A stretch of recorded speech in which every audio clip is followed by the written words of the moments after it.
नमस्कार. रावित भावामध्ये आपल्या सर्वांचं स्वागत आहे. तुमची गाडी कुठे जरी घेऊन गेला तुम्ही, तुमच्याबरोबर फॅमिली असेल, म्हणजे बायको वगैरे जरी असेल, आता ह्याच व्हिडिओमध्ये तुम्ही बघू शकता महिला बसली गाडीमध्ये.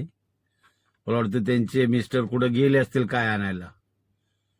पण ज्यावेळेला तुम्ही कुठे गाडी उभी करताना जर बंद करायची असेल, एसी चालू जर असेल, तर प्रॉपर तुम्ही बघितलं पाहिजे गाडीचा हँडब्रेक खेचलाय का. जर ऑटोमॅटिक असेल तर तुम्ही पार्किंग मध्ये टाकणार तर काय गाडी पाठीमागे येणार नाही. तिथे हँडब्रेक नाही खेचला तरी चालेल, नाही खेचला तरी चालेल मी बोलतो, पण सुरक्षेच्या दृष्टिकोनातून हँडब्रेक खेचणं गरजेचंच आहे. कुठेही उभी करा तुम्ही. आणि मॅन्युअल आहे म्हणल्यानंतर बहुतेक त्या साहेबांनी मला वाटतं हँडब्रेक लावला असेल, पण तो प्रॉपर लागला नसेल. तो गाडी न्यूट्रल असते आणि हँडब्रेक जर लावला नसता तर उतरले उतरले पाठीमागे गाडी आली असती. बहुतेक तो हँडब्रेक कमी प्रमाणात लागला असेल. काही सेकंद अगोदर तिथून ती बस पास झाली त्या रोडवरून, आणि यांची गाडी जी पाठी गेली, ती महिलेने दरवाजा उघडला.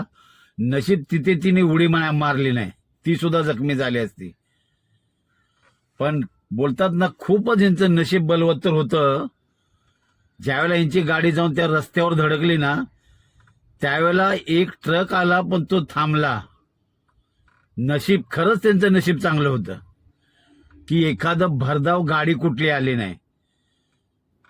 विचार करा, म्हणजे ती कार असो किंवा ट्रक असो, बस असो, नशीब खरंच यांचं जोरावर होतं म्हणून हे लोक वाचले. नाहीतर त्या बस जी गेली, त्या बसच्या वेगात जर आली असती ना एखादी गाडी, भीषण अपघात झाला असता. तुम्हाला काय वाटतं ह्या व्हिडिओबद्दल नक्की कमेंटमध्ये सांगा.